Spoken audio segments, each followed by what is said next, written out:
വചന ധ്യാനത്തിനായിട്ട് നാം ഒരുങ്ങുകയാണല്ലോ.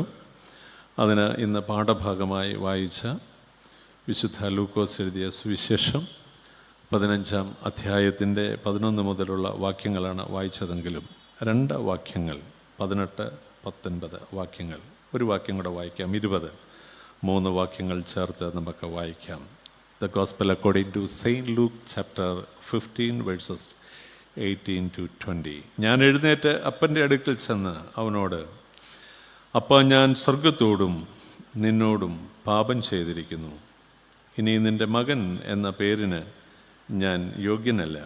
നിൻ്റെ കൂലിക്കാരനിൽ ഒരുവനെ പോലെ എന്നെ ആക്കണമേ എന്ന് പറയും എന്ന് പറഞ്ഞു. അങ്ങനെ അവൻ എഴുന്നേറ്റ് അപ്പൻ്റെ അടുക്കൽ പോയി.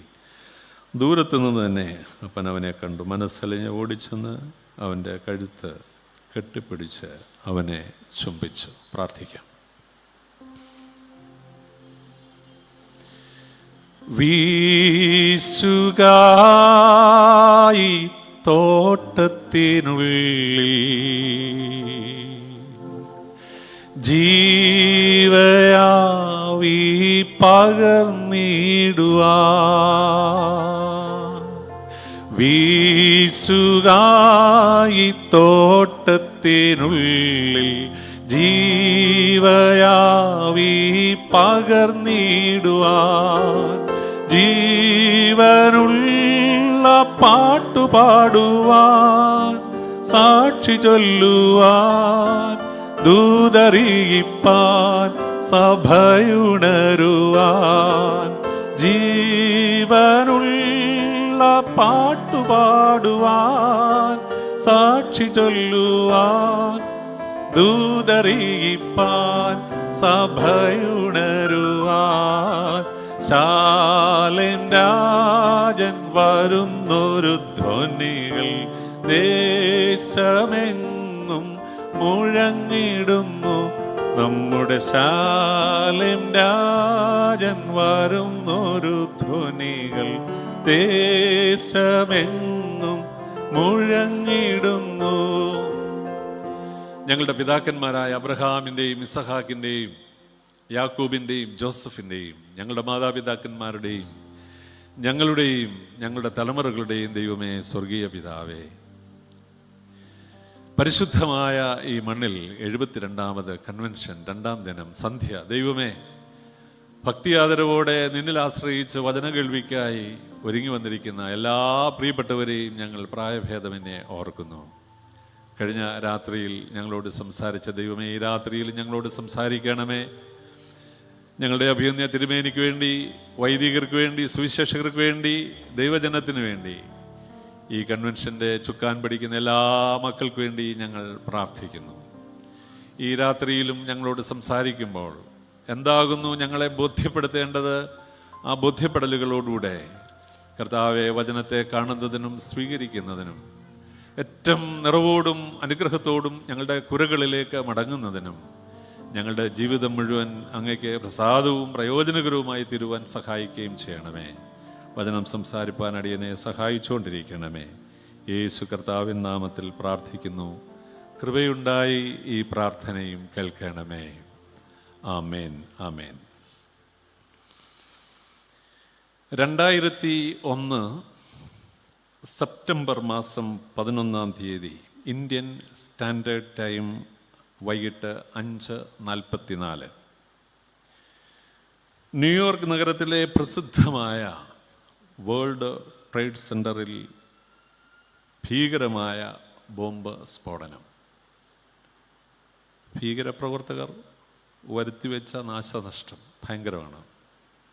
ഒട്ടനവധി ആളുകളുടെ ജീവൻ പൊലിഞ്ഞ നിമിഷങ്ങളാണത്.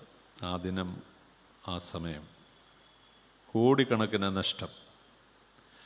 അന്നത്തെ ദുരന്തത്തിൽ രക്ഷപ്പെട്ട തിമോത്തി ലാങ്, അദ്ദേഹം തൻ്റെ അനുഭവം പിൽക്കാലത്ത് പറയുന്നത് ഇങ്ങനെയാണ്.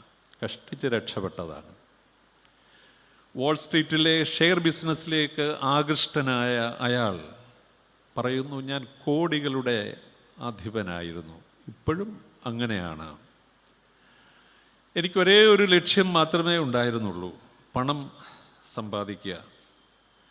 അത് ജീവിതത്തിൻ്റെ ഒരു ഹരമായി തീരുകയാണ്. ജീവിതത്തിൻ്റെ മുൻഗണനാക്രമം നിശ്ചയിക്കുന്നത് എൻ്റെ ബിസിനസ് ആയിരുന്നു. അതുകൊണ്ട് എന്ത് പറ്റി? എൻ്റെ കുടുംബജീവിതം തകർന്നു. വിവാഹമോചനത്തിൻ്റെ വക്കിലെത്തി. 4 മക്കളും തനിക്ക് അന്യരെ പോലെയായി. ബോംബ് സ്ഫോടനം നടന്ന ദിവസം ഒരു സ്നേഹിതൻ്റെ സഹായത്തോടെയാണ് ട്രേഡ് സെൻറ്ററിൽ ഈ മനുഷ്യൻ എത്തുന്നത്. 110 നിലകളുള്ള മന്ദിരം, പല തട്ടുകളിലും 100 കണക്കിന് കാറുകൾ. തിമോത്തി ലാങ് കാറ് പുറത്തേക്ക് എടുക്കുമ്പോഴാണ് കാതടപ്പിക്കുന്ന ശബ്ദം. ആളിക്കത്തുന്ന തീ, കൂറ്റൻ പുക. നിലത്ത് വീണ അയാൾക്ക് സഹായത്തിന് നിലവിളിക്കണമെന്നുണ്ട്. അടിച്ചലിൽ വീഴുന്ന എലി ശ്വാസം മുട്ടുന്നത് പോലെ അല്പമായിട്ട് ശ്വാസം നിന്നു പോകുന്നത് പോലെയുള്ള തോന്നൽ. ഉറക്കെ നിലവിളിക്കണമെന്നുണ്ട്, പക്ഷേ ശബ്ദം പുറത്തു വന്നില്ല. No sound came out. പൊട്ടിത്തെറിക്കുന്ന കാറുകൾ. അവശിഷ്ടങ്ങൾക്കിടയിൽ നിന്ന് പുറത്തു വരണമെന്ന് ആഗ്രഹമുണ്ടെങ്കിലും കൈകാലുകളൊന്നും അനക്കാൻ പറ്റത്തില്ല. തല മാത്രം ഏകദേശമൊക്കെ ഒരു പരുവത്തിന് രക്ഷപ്പെട്ട വിധത്തിൽ ഇരിപ്പുണ്ട്. നിസ്സഹായവതയിൽ ഉള്ളുരുകി അയാൾ ഉള്ള ശ്വാസത്തിൽ പ്രാർത്ഥിച്ചു. പ്രാർത്ഥനയിൽ ശബ്ദം പുറത്തേക്ക് വരുന്നില്ലെങ്കിലും ഉള്ളിലൂടെ കടന്നുപോയ പ്രാർത്ഥനാ വാചകങ്ങൾ ഇങ്ങനെയാണെന്ന് അദ്ദേഹം രൂപപ്പെടുത്താനായിട്ട് ശ്രമിച്ചു. 1, ജീവിതത്തിൻ്റെ താളപ്പിഴകൾ. കഴിഞ്ഞ കാലങ്ങളിലേതാണ്. ഒരുപാട് താളപ്പിഴകളിലൂടെ കടന്നുപോയി, വരുത്തി വെച്ചു. 2, മാതാപിതാക്കന്മാർക്ക് വരുത്തിവെച്ച ബുദ്ധിമുട്ടുകൾ മനസ്സിലൂടെ കടന്നു പോവുകയാണ്. 3, വിവാഹമോചനത്തിൻ്റെ വക്കിലേക്ക് ഈ പണം സമ്പാദിക്കാൻ പോയ തിരക്കിൽ എത്തി നിൽക്കുന്ന ജീവിത പങ്കാളിയുടെ മാനസികാവസ്ഥയും അനുഭവങ്ങളും. ഒപ്പം മക്കൾ, അവരിൽ നിന്ന് അകന്ന കാര്യങ്ങൾ. മാത്രമല്ല, ഇങ്ങനെ സംഭവിക്കാനുള്ള കാര്യം പെട്ടെന്ന് ഓർമ്മയിൽ വന്ന കൂട്ടത്തിൽ ഒന്നുകൂടെ അദ്ദേഹം അടിക്കുറിപ്പിൽ എഴുതുകയാണ്. ബാല്യകാലത്ത് വൈദികനാകാനുള്ള താല്പര്യം വെടിഞ്ഞ് ലൗകിക സുഖങ്ങളിലേക്ക് തിരിഞ്ഞുപോയ കാലങ്ങൾ. ഈ സമയത്താണ് തീയതി തിട്ടപ്പെടുത്തിയ ഒരു കലണ്ടർ ഒരു സ്നേഹിതൻ തന്നത് തൻ്റെ പോക്കറ്റിൽ ഉണ്ട് എന്ന് അദ്ദേഹത്തിന് ഓർമ്മ വന്നത്. തീയതി നോക്കാൻ. അതിൻ്റെ മറുവശത്ത് വിശുദ്ധ വേദപുസ്തകത്തിലെ ഒരു വാക്യം ഉള്ളതായിട്ട് രേഖപ്പെടുത്തിയിരിക്കുന്നു. ആ വാക്യം ഇങ്ങനെയാണ്: നിന്റെ ദൈവമായ യഹോവ നീ പോകുന്നിടത്തൊക്കെയും നിന്നോട് കൂടെ ഉള്ളതുകൊണ്ട് ഉറപ്പും ധൈര്യവുമുള്ളവനായിരിക്കുക, ഭയപ്പെടരുത്, ഭ്രമിക്കുകയും അരുത് എന്ന് ഞാൻ നിന്നോട് കൽപ്പിച്ചുവല്ലോ. യോശുവയുടെ പുസ്തകം 1:9 ആ കലണ്ടറിൻ്റെ മറുഭാഗത്ത് ഇരുന്നത്.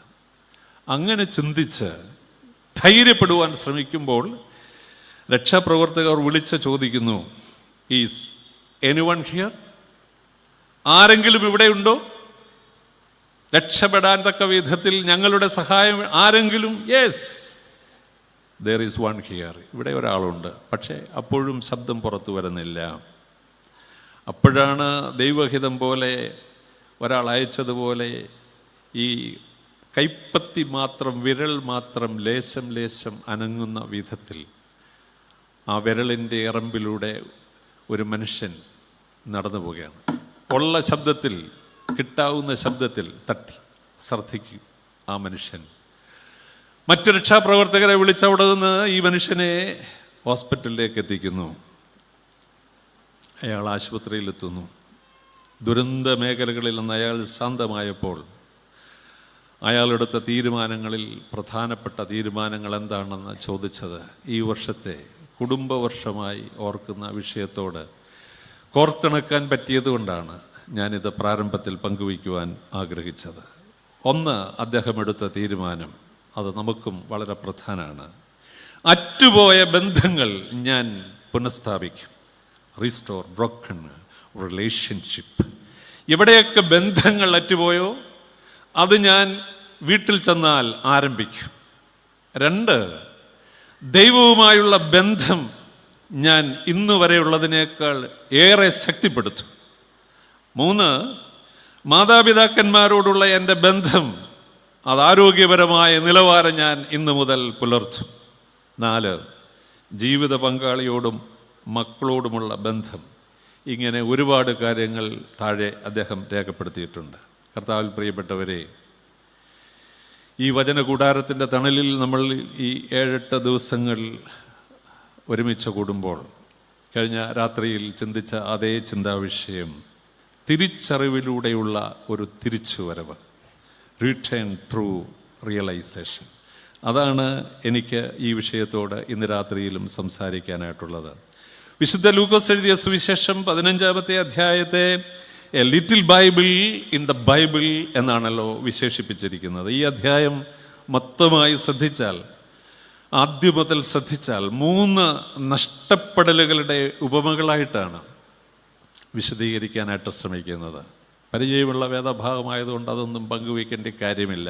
എത്രയോ പ്രാവശ്യങ്ങളിൽ നമ്മളതെല്ലാം കേട്ടിട്ടുണ്ട്. എന്നാൽ നഷ്ടപ്പെടലുകളുടെ ഉപമകളായിട്ടാണ് വ്യാഖ്യാനിക്കാൻ ശ്രമിക്കുന്നതെങ്കിലും അതിൻ്റെ അവസാന ഭാഗങ്ങൾ നാം ശ്രദ്ധിച്ചാൽ അതിനേക്കാൾ ഉപരി നഷ്ടപ്പെട്ടവ കണ്ടെത്താൻ കഴിഞ്ഞിരിക്കുന്ന സംഭവങ്ങളായിട്ടാണ് ഓരോന്നും തിരശ്ശീല വീഴുന്നത്. നഷ്ടപ്പെട്ട പര്യവസാനത്തിലല്ല, നഷ്ടപ്പെട്ടവ വീണ്ടെടുക്കുവാൻ, കണ്ടെത്തുവാൻ സാധിച്ചു. ഓരോ വചനകേൾവിയുടെയും ഉദ്ദേശ്യം അതാണ്. അതിലെല്ലാം ബോധ്യപ്പെടുത്തലുകൾ ധാരാളമായിട്ടുണ്ട് പ്രിയപ്പെട്ടവരെ. നമുക്കറിയാം, ഇതിൻ്റെ 1-ാമത്തെ ഉപമ, ഒരു മനുഷ്യന് 100 ആട് ഉണ്ട് എന്നിരിക്കട്ടെ, അതിൽ 1 നഷ്ടപ്പെട്ടിരിക്കുന്നു എന്നാണ് വെളിപ്പെടുത്താൻ ശ്രമിക്കുന്നത്. 2-ാമത്തെ ഉപമ, ഒരു സ്ത്രീക്ക് 10 ദ്രഹ്മ, അതിൽ 1 നഷ്ടപ്പെട്ടിരിക്കുന്നു എന്നാണ് രേഖപ്പെടുത്തിയിരിക്കുന്നത്. 3-ാമത്തെ ഉപമയാണല്ലോ ഇന്നത്തെ ധ്യാനത്തിന് ആധാരമായി നാം വായിക്കാനായിട്ട് ശ്രമിച്ചത്. ഒരപ്പന് 2 മക്കൾ, പരിചയമുള്ള വേദഭാഗം. ശ്രദ്ധിച്ചാൽ ഒന്ന് കാട്ടിലും മറ്റൊന്ന് വീട്ടിലും, മറ്റൊന്ന് അപരിചിതമായ വേറൊരു നാട്ടിലുമാണ്. കാട്ടിലും വീട്ടിലും നാട്ടിലും നഷ്ടപ്പെട്ടിരിക്കുന്ന അനുഭവങ്ങൾ. പക്ഷേ അവിടെ നിന്നെല്ലാം ഒരു വീണ്ടെടുപ്പ് സാധ്യമാകുന്നു. ആദ്യത്തെ 2 ഉപമകൾ 100-ൽ 1 ഒരാട്, 2-ാമത്തെ ഉപമയിൽ 10-ൽ 1 ഒരു ദ്രഹ്മ. അതിൻ്റെ അറിവില്ലായ്മ കൊണ്ടും ഉടയവൻ്റെ അശ്രദ്ധ മുഖാന്തരമാണ് നഷ്ടപ്പെട്ടതെങ്കിൽ, ഇന്നത്തെ ധ്യാനത്തിന് ആധാരമായ 3-ാമത്തെ ഉപമ സ്വന്തം ഇഷ്ടത്താൽ ഉടലെടുത്ത പാപം നിമിത്തം എന്നത്ര എനിക്ക് മനസ്സിലാക്കുവാൻ സാധിക്കുന്നത്. അതുകൊണ്ട് അറിവില്ലായ്മയിലാണെങ്കിലും അശ്രദ്ധ മുഖാന്തരമുള്ളതാണെങ്കിലും സ്വന്തം ഇഷ്ടത്താൽ സംഭവിച്ച നഷ്ടമാണെങ്കിലും അകൽച്ചയാണെങ്കിലും ഉടയവരെ സംബന്ധിച്ചിടത്തോളം അത് വേദനാജനകമായ അനുഭവങ്ങളാണ് സൃഷ്ടിക്കുന്നത് എന്നതുകൊണ്ടാണ് 99 ആവർത്തിച്ച് എണ്ണി ആവർത്തിച്ച് നോക്കിയപ്പോൾ 1 നഷ്ടമായതിൽ ആ രാത്രിയിൽ തന്നെ ഇടയൻ യാതൊരു പരിഭ്രാന്തി ഉള്ള സാഹചര്യങ്ങൾ സൃഷ്ടിക്കാതെ സമനസ അതിനെ തേടി യാത്ര ആകുകയാണ്. ക്ഷീണിച്ചെന്നോ അല്പം കഴിയട്ടെന്നോ നേരം പുലരട്ടെ ഒന്നുമേ ഇല്ല. അതിൽ 1 നഷ്ടപ്പെട്ടാൽ അത് അത്ര കണ്ട് ശരിയല്ല. ഉടനെ തന്നെ യാത്ര ആരംഭിക്കുകയാണ്. 10 ദ്രഹ്മ നഷ്ടപ്പെട്ടത് എന്താണ്? വിളക്ക് കത്തിച്ച് കണ്ടു കിട്ടും വരെ സൂക്ഷ്മതയോടുകൂടെ അന്വേഷിക്കുകയാണ് ഭവനാന്തരീക്ഷം. 100-ൽ 1 നഷ്ടപ്പെട്ടാലും 10-ൽ 1 നഷ്ടപ്പെട്ടാലും അവിടെ നമുക്കൊരു സന്ദേശം നൽകുന്നുണ്ട്. ഭൂരിപക്ഷമല്ല വലുത്, പൂർണ്ണതയാണ് വലുത് എന്ന് ഉടയവന് തോന്നിയതുകൊണ്ടാണ്. 99-നേക്കാൾ ഒന്നുകൂടെ ചേരുമ്പോഴാണ് അതിൻ്റെ പൂർണ്ണത ഉണ്ടാകുന്നത്. ഈ പന്തലിൻ്റെ തണലിൽ ഇരിക്കുന്ന ദൈവമക്കളെ, വന്യ തിരുമേനിയും കൺവെൻഷൻ കമ്മിറ്റി അംഗങ്ങളും ഒരുമിച്ച് പ്രാർത്ഥനയോടെടുത്ത തീരുമാനങ്ങളിൽ ഒന്നാണ് ഈ കൺവെൻഷനെങ്കിലും ഈ കുഞ്ഞുങ്ങൾ ഒന്നുപോലും, ഞാൻ പ്രാരംഭ പ്രാർത്ഥനയിൽ ഓർത്തതുപോലെ, ബഹുമാനപ്പെട്ട ജോളി അച്ഛൻ പ്രാർത്ഥനയിൽ ഓർത്തതുപോലെ, നഷ്ടപ്പെടരുത് എന്നുള്ള വലിയ ദർശനത്തിൽ ആണ്. ഒന്നുപോലും നഷ്ടപ്പെടരുത്. ഭൂരിപക്ഷമല്ല വലുത്, ആളിൻ്റെ പെരുപ്പമല്ല, ആത്മാവിൻ്റെ ഐക്യം പൂർണ്ണതയാണ് വലുത്. എന്നാൽ രണ്ടിലൊന്ന് നഷ്ടപ്പെട്ടതിലൂടെ നഷ്ടപ്പെട്ടത് നഷ്ടപ്പെടാത്തതിനേക്കാൾ അമൂല്യമെന്ന് തിരുവചനം നമ്മളെ ഓർപ്പിക്കുന്നു.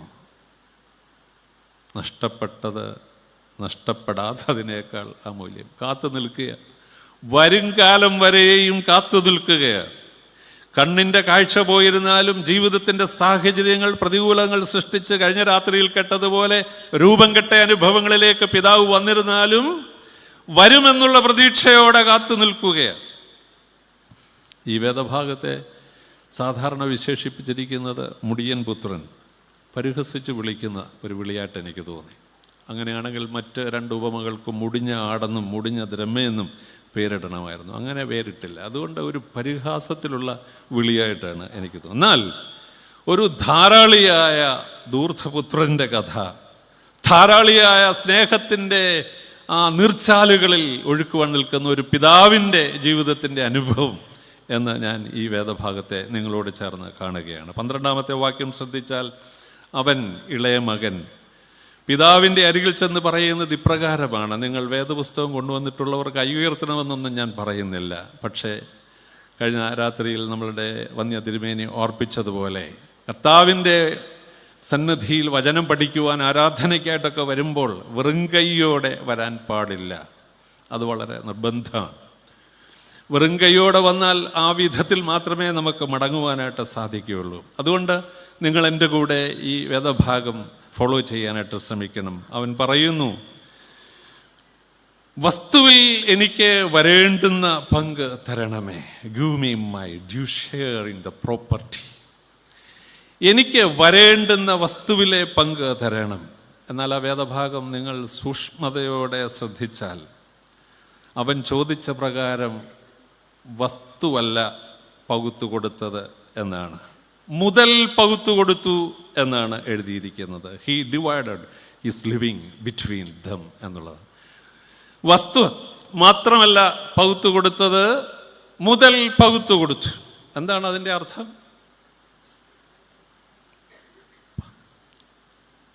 അതിൻ്റെ അർത്ഥം നമ്മൾ ശ്രദ്ധിച്ചാൽ ചെറിയതല്ല. ഈ വചനകൂടാരത്തിൻ്റെ തണലിൽ ഇരുന്ന് ജീവിതത്തിൽ ഓർമ്മയുള്ള കാലങ്ങളിലേക്ക് തിരിഞ്ഞു നോക്കിയാൽ എന്തെല്ലാം കാര്യങ്ങൾ രാത്രിയിലും പകലിലും ജീവിതയാത്രയിൽ നാം ദൈവത്തോട് ചോദിച്ചിട്ടുണ്ട്. തലചായ്ക്കാൻ ഒരിടം, ചുരുണ്ട് കിടക്കാൻ സാധാരണ ഉപയോഗിച്ചിട്ടുള്ള ആളുകളുണ്ട്. കുഞ്ഞിൻ്റെ പഠനത്തിൻ്റെ കാലം തേയ്ക്കുമ്പോൾ കർത്താവെ തകർന്നു പോകുന്ന വിധത്തിലായിത്തീരാതെ ഇരുപ്പാൻ ഓരോ കാര്യങ്ങളും എണ്ണി എണ്ണി പ്രാർത്ഥിച്ചു. പക്ഷെ കാലത്തിൻ്റെ ചക്രം കറങ്ങിയപ്പോൾ ദൈവം നമ്മളുടെ പ്രാർത്ഥനയ്ക്കപ്പുറമായി എത്രയോ എത്രയോ വിസ്താരത്തിലാണ്, വിസ്തൃതിയിലാണ്, വ്യാപ്തിയിലാണ്. അതിൻ്റെ ആഴവും നീളവും വീതിയും അളക്കാൻ പറ്റാത്ത വിധത്തിൽ നമ്മെ ഓർത്തു. മുതൽ പകുത്തു കൊടുത്തു. ചോദിച്ചതിനേക്കാൾ ഉപരിയായി അവൻ്റെ ജീവിതത്തെ ഓർക്കുകയും ഒപ്പം നിൽക്കുകയും. നമുക്ക് ചോദിക്കാൻ ഒരുപാട് ചോദ്യങ്ങളുണ്ട്, എന്നാൽ ആ ഭാഗത്തേക്ക് ഞാൻ പോകുന്നില്ല. വസ്തു മാത്രം കൊടുത്താൽ പോരായിരുന്നു, എല്ലാം കൊടുത്തിട്ടല്ലേ അങ്ങനെയൊക്കെ തെറ്റിപ്പോയത്? അതല്ലല്ലോ നമ്മളുടെ വിഷയം. എന്നാൽ വിഷയത്തിലേക്ക് നമുക്ക് മടങ്ങി വരാം. അർഹിക്കാത്തതും യോഗ്യതയില്ലാത്തതുമായത് അവൻ്റെ കയ്യിൽ ലഭിച്ചപ്പോൾ അവൻ എന്ത് ചെയ്തു? ഈ ചോദ്യം നമ്മളോടുമുണ്ട്, എന്നോടുമുണ്ട്. ജന്മനാരും പ്രസംഗകരല്ല, ഞാനുമല്ല. എന്നാൽ പൗലോസ് അപ്പോസ്തലനും പറയുന്നു, നിർബന്ധം എൻ്റെ മേൽ കിടക്കുന്നത് കൊണ്ടാണ് ഞാൻ പ്രസംഗിച്ചു പോകുന്നത്. ഈ ഒരു നിർബന്ധം നമുക്കും നമ്മുടെ തലമുറകൾക്കും ഉണ്ടെങ്കിൽ മാത്രമേ കർത്താവിൻ്റെ കാലം വരെയും ഈ യാത്ര അനുഗ്രഹകരമായി ചെയ്യുവാനായിട്ട് സാധിക്കുകയുള്ളൂ. നമ്മളിലൂടെ മാത്രമല്ല, തലമുറകളിലൂടെയും അത് നിർവഹിക്കപ്പെടണം.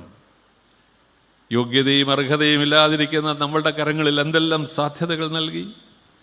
ആ സാധ്യതകൾ അവൻ എന്ത് ചെയ്തു? വേദഭാഗം ശ്രദ്ധിച്ചാൽ അതുമായി അവൻ ദൂരദേശത്തേക്ക് യാത്രയായെന്നാണ്. എന്താ ഈ ദൂരെ എന്നുള്ളതിൻ്റെ അർത്ഥം? ഈ വസ്തുവകളോടൊപ്പം മുതൽ പകുത്തു കൊടുത്ത പിതാവിൽ നിന്ന് മാത്രമല്ല അവൻ യാത്രയായത്. കുടുംബവർഷമാണല്ലോ. ശ്രദ്ധിക്കണം പ്രിയപ്പെട്ടവരെ. അവനെ അത്രത്തോളം രൂപപ്പെടുത്തിയ ഭവനാന്തരീക്ഷത്തോട് അവൻ വിട പറയുകയാണ്. Good bye. സ്നേഹത്തിൻ്റെ പിതാവിൻ്റെ ഭവനം ഒരു ദൈവഭവനമാകയാൽ ദൈവസാന്നിധ്യത്തിൽ നിന്നും അവൻ അകലുകയാണ്. തീർന്നില്ല, നാളിതുവരെ അനുഭവിച്ച ദൈവകൃപയിൽ നിന്നും അവനെ അകറ്റുകയാണ്. ഈ രാത്രിയിൽ വളരെ ശാന്തമായിട്ടാണ് നമ്മൾ ഈ വേദഭാഗം ചിന്തിക്കുന്നത്. എന്തെങ്കിലുമൊക്കെ കാര്യങ്ങൾ അർഹതയില്ലാതെ നമുക്ക് ലഭിച്ചപ്പോൾ ദൈവത്തിൽ നിന്ന് അകലുന്നതിന് അതിന് കാരണമായോ? കൊച്ചു ചിന്തകളാണ്, വലിയ കാര്യങ്ങളൊന്നുമല്ല പ്രിയപ്പെട്ടവരെ. അർഹതയില്ലാത്ത പല വഴികളിലും ഇടങ്ങളിലും നമ്മെയും നമ്മളുടെ കുഞ്ഞുങ്ങളെയും ആക്കിയപ്പോൾ പ്രാർത്ഥന കൊണ്ടോ ആരാധനയിൽ സംബന്ധിക്കുന്ന അനുഭവങ്ങൾ കൊണ്ടോ വചന പഠനം കൊണ്ടോ വന്ധ്യ തിരുമേനി ഓർപ്പിച്ചതുപോലെ കൂടുതൽ ആളുകളെ പ്രതീക്ഷിക്കുന്നു. അതിലേക്ക് വരുവാൻ സാധിക്കാത്ത വിധത്തിൽ എന്തെങ്കിലും നമ്മളെ പുറകിലോട്ട് പിടിച്ച് വലിക്കുന്നുണ്ടോ, അകറ്റുന്നുണ്ടോ എന്ന ചോദ്യം ദൈവത്തിന് പലപ്പോഴും തെറ്റുപറ്റുന്നത് പോലെ തോന്നിപ്പോകും. പ്രാർത്ഥിക്കുമ്പോൾ പലപ്പോഴും ഓർക്കാറുണ്ട്, കണ്ണുനീർ തൂകുമ്പോൾ മനസ്സലിയുന്ന ഒരു ദൈവമെന്നാണ്. ഭാഗ്യസ്മരണീയനായ മാർ അഥാനാസ്യോസ് തിരുമേനി മാരാമൺ കൺവെൻഷന് പ്രസംഗിച്ചപ്പോൾ ചില വർഷങ്ങൾക്ക് മുൻപ്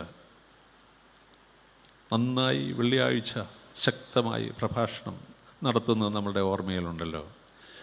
അദ്ദേഹം വേദനയോടെ പറഞ്ഞു, നമ്മളുടെ ദൈവത്തിന് പലപ്പോഴും തെറ്റുപറ്റുന്നത് പോലെയാണ് എനിക്ക് തോന്നിപ്പോകുന്നത്.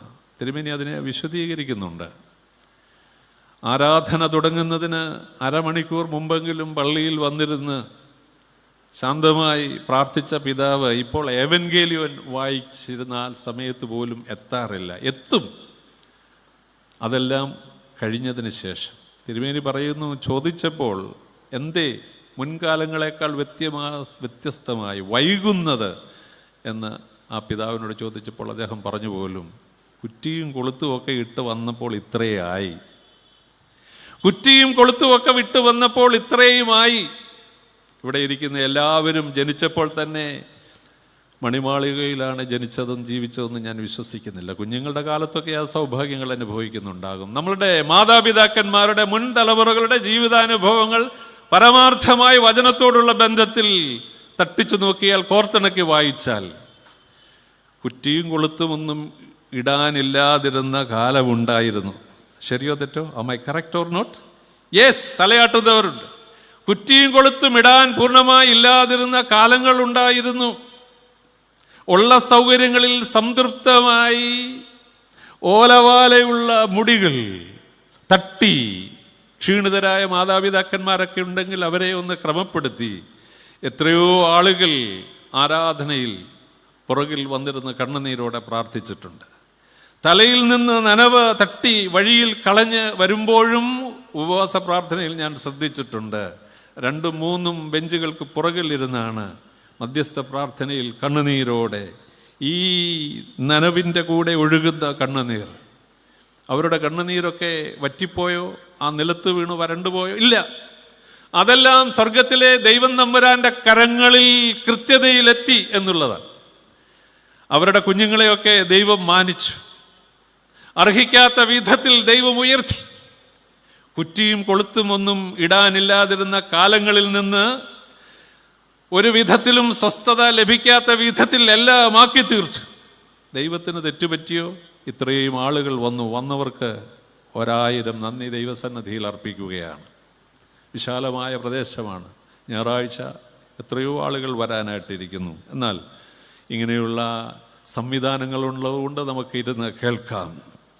ദൂരദേശവും അവിടെ നിന്ന് ലഭ്യമായ സന്തോഷവും അവനെ എവിടെ എത്തിച്ചു എന്നുള്ളതാണ്. ദൈവത്തിൽ നിന്നുള്ള അകൽച്ച നമ്മളെ എവിടെ എത്തിക്കും? ശ്രദ്ധിക്കണം, ഒരു വാക്കും പാഴാക്കി കളയരുത്. വേഗം സമയബന്ധിതമായി തന്നെ അവസാനിപ്പിക്കും. ദൂരദേശത്തേക്ക് പോയ അവൻ ലഭ്യമായി കൊണ്ടിരുന്ന അവൻ്റെ സന്തോഷവും അവൻ്റെ സാധ്യതകളും അവനെ എവിടെ കൊണ്ടുവന്ന് എത്തിച്ചു എന്ന് ചോദിച്ചാൽ, ദുർനടപ്പ് അവനെ ദുരന്തങ്ങളിൽ എത്തിച്ചു. സാധ്യതയില്ലാതിരിക്കുന്ന വിധത്തിൽ അവൻ്റെ കീശയിലുണ്ടായിരുന്ന നന്മകൾ അവനെ ദുർനടപ്പിൽ എത്തിച്ചുവെങ്കിൽ ദുർനടപ്പ് അവനെ ദുരന്തങ്ങളിൽ എത്തിക്കുക. സമയത്ത് തീർക്കേണ്ടതുകൊണ്ടാണ് ഞാൻ വേഗം പറഞ്ഞു പോകുന്നത്. ഒടുവിൽ എന്ത് ചെയ്തു? ഒടുവിൽ ഒന്നും ഇല്ലാത്തവനായി തീരുന്ന സ്ഥിതിവിശേഷങ്ങളാണ്. ഒന്നും ഇല്ലാത്തവനായി തീരുന്നു. വിശപ്പിൻ്റെ വക്കിലെത്തുകയാണ്. ദാരിദ്ര്യം എന്താണെന്ന് തിരിച്ചറിയുകയാണ്. ജീവിതത്തിൻ്റെ ബന്ധങ്ങൾ എന്താണെന്ന് അവൻ ഓർക്കാൻ ശ്രമിക്കുകയാണ്. നഷ്ടമാക്കിയ കാലങ്ങളും നഷ്ടപ്പെടാതിരുന്ന നാളുകളും എല്ലാം അവൻ കോർത്തിണക്കി ചിന്തിക്കുകയാണ്.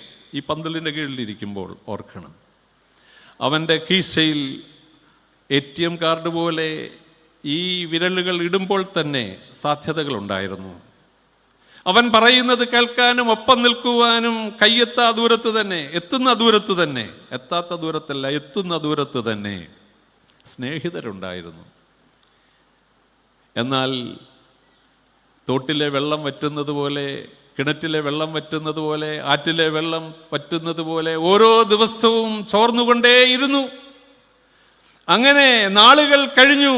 അടിത്തട്ടിലേക്ക് ഇറങ്ങിയിട്ട് പോലും ഒന്നും ഇല്ല അവൻ്റെ കൈകളിൽ, ഒന്നുമില്ല. ഞാൻ ഈ വേദഭാഗം വായിച്ചപ്പോൾ ഈ കുഞ്ഞുനാളിലൊക്കെ 4ാം ക്ലാസ്സിലും 5ാം ക്ലാസ്സിലും ഒക്കെ പഠിച്ച സ്കൂളിൻ്റെ വാതിലിൽ ഒരു നല്ല മിഠായിക്കടയുണ്ട്. അവിടെ പട്ടാണി കപ്പലണ്ടി കേട്ടിട്ടുണ്ടോ? ഇല്ല, ദൈവം അനുഗ്രഹിക്കട്ടെ, അങ്ങനെയുള്ളതൊന്നും കേട്ടിട്ടില്ല. കേട്ടിട്ടുണ്ട്, സോറി, തിരിച്ചെടുത്തിരിക്കും. ഈ പട്ടാണി കപ്പലണ്ടി 10 പൈസ കൊടുത്താൽ കിട്ടുമായിരുന്നു. അതുകൊണ്ട് ഈ പോക്കറ്റിൽ പാൻറ്റ് ഷർട്ടൊന്നും അല്ല, പാൻസൊന്നുമില്ല, വേറൊരു ഇച്ചിരി കൂടെ ഇറക്കം കുറഞ്ഞ ഒരു സാധനം, ഇച്ചിരി മുകളിൽ, മുട്ടിന് മുകളിലിരിക്കും. അതിനുള്ളിൽ ഈ 10 പൈസ കൊടുത്ത് പട്ടാണി മേടിച്ചിടും. ഇത് കൂട്ടുകാർ കാണാതിരിക്കാൻ ഓരോന്നോരോന്ന് പറക്കുവാനിടും. ഈ അവസാനം നോക്കുമ്പോൾ ഒന്നും കാണത്തില്ല. പിന്നെന്ത് ചെയ്യുന്നറിയാവോ? ആ പോക്കറ്റിൻ്റെ അടിത്തട്ടിൽ പോക്കിയിട്ട് അവിടെ നിന്ന് മുകളിലോട്ട് വലിച്ചെടുത്ത് നോക്കും. അതിനകത്തിലാണ് അല്പം ചീകളുണ്ടോ എന്ന്. മണ്ണായിരിക്കും കിട്ടുന്നത്, അതൊരു വേറൊരു കാര്യം. ഇവിടെ പലരും വലിച്ചിട്ടുണ്ട്. അതിന് മറ്റേ ഇത് പോക്കറ്റ് വലിച്ച കാര്യമാണ് ഞാൻ പറയുന്നത്. അങ്ങനെ നമ്മൾ നോക്കുമ്പോൾ മണ്ണ് മാത്രമാണ്, ഒരു പൊടി പോലുമില്ല. ഇവൻ ആദ്യകാലങ്ങളിൽ അവൻ്റെ ഈ വിരൽത്തുമ്പുകൾ ഇറക്കുമ്പോൾ സാധ്യതകൾ വക്കിലായിരുന്നു. ഇപ്പം ഇല്ല, ഒരു പൊടി പോലുമില്ല. അവൻ്റെ ആഹാരം അല്ല, അവൻ്റെ വിശപ്പകറ്റുവാൻ സാധ്യതകളില്ല. ദുരന്തം. വിശപ്പിൻ്റെ വില അറിയാറുണ്ടോ മക്കളെ? മാതാപിതാക്കന്മാർ രാവിലെ 2 ബ്രെഡും ഒരു മുട്ടയും ഒരേത്തക്കയുടെ പകുതിയും 1 ഗ്ലാസ് ബൂസ്റ്റും കൊടുത്താലും പറയും, ഈ ചെറുക്കനും യാതൊന്നും കഴിക്കുന്നില്ല. ഡോക്ടറുടെ അടുത്ത് പോയിട്ട് പറഞ്ഞു കഴിക്കുന്നില്ല. ഡോക്ടർ പറഞ്ഞു, അമ്മ ഒരു 2 മിനിറ്റ് നേരത്തേക്ക് കോറിഡോറിലിരിക്കാമെങ്കിൽ ഞാൻ ചോദിച്ചു. എവനോട് ചോദിച്ചപ്പോൾ പറഞ്ഞു, രാവിലെ 2 ദോശ, ഒരു മുട്ട, 1 ഗ്ലാസ് ബൂസ്റ്റ്, പിന്നെ ഒരു ഏത്തക്കയുടെ പകുതി. നമുക്കെവനെ എങ്ങനെങ്കിലും 4 ആളിൻ്റെ മുമ്പിൽ കൊള്ളാം. അവൻ്റെ ആത്മീക നിലവാരമൊന്നും മെച്ചപ്പെട്ടില്ലെങ്കിലും അവൻ്റെ വളർച്ചയിൽ ഒരു ആന്തരികമായ ബോധ്യപ്പെടലുകൾ ദൈവത്തോടുള്ള ബന്ധത്തിൽ കിട്ടിയില്ലെങ്കിലും രൂപം കൊണ്ടും ഭാവം കൊണ്ടും, പ്രിയപ്പെട്ടവരെ ഓർക്കണം, ദുരന്ത മേഖലകളിലേക്കാണ് ഈ മനുഷ്യൻ പോകുന്നത് എന്ന് ഓർക്കണം. ഞാൻ ഈ വേദഭാഗം വായിച്ചപ്പോൾ വെറും കൈയോടെ ഈ വരുന്ന ഈ ചെറുപ്പക്കാരൻ്റെ ജീവിതത്തെ കാണാനായിട്ടിടയായി. എന്തുകൊണ്ടാണ് അവനത് സംഭവിച്ചത്? എന്തുകൊണ്ടാണ് അങ്ങനെയുള്ള ദുരന്തം അവന് ഭവിച്ചത്? ദുർനടപ്പിൽ നഷ്ടമാക്കിയത് ഒന്നും അവൻ സമ്പാദിച്ചതല്ല. അവൻ സമ്പാദിച്ചതായിരുന്നുവെങ്കിൽ ആ വിധത്തിൽ അവൻ നഷ്ടമാക്കുകയില്ലായിരുന്നു. ആത്മാർത്ഥമായി ശ്രദ്ധിച്ചു നോക്കിയാൽ അടുത്ത തലമുറയ്ക്ക് തന്നെ അവനൊന്നും ശേഷിപ്പിച്ചിട്ടില്ല. ഞാൻ എൻ്റെ അപ്പൻ്റെ അരികിലേക്ക് പോയിട്ട് എനിക്ക് ബാക്കിയുള്ള അവകാശം തരണമേ എന്ന് പറയുവാൻ അവൻ ഒന്നുമില്ല. അവനൊരു കുടുംബജീവിതം ലഭിക്കുന്നുവെങ്കിൽ, തലമുറകൾ ലഭിക്കുന്നുവെങ്കിൽ തലമുറകൾക്ക് വേണ്ടി അവനൊന്നും ശേഷിപ്പിച്ചിട്ടില്ല. ഞാൻ പറയുന്ന വാക്കുകൾ നിങ്ങൾ എന്നോട് ക്ഷമിക്കണം. മാന്യതയും മര്യാദയും നശിപ്പിച്ചുള്ള ഒരു യാത്രയാണ്. പ്രിയപ്പെട്ടവരെ, എത്രയോ ആളുകളാണ് അങ്ങനെ നഷ്ടപ്പെടുന്നത്. എത്രയോ ആളുകളാണ് തങ്ങളുടെ ജീവിതം ആ വിധത്തിൽ ദുരന്ത വഴികളിലേക്ക് പോകുന്നത്. ഞാനൊരു ഇടവകയിൽ ശുശ്രൂഷ ചെയ്യുമ്പോൾ മദ്യപാനത്തിനും മറ്റ് പല കാര്യങ്ങളിലേക്കും മാറിപ്പോയ ഒരു ചെറുപ്പക്കാരൻ, കൂട്ടുകാരുടെ നടുവിൽ നിന്ന് അവനെ ഞാൻ കുറേ ദിവസങ്ങളിലെ ശ്രമത്തിന് ശേഷം ഒരു പ്രാർത്ഥനയുടെ മുൻപിൽ കൊണ്ടുവന്ന് എത്തിച്ചു.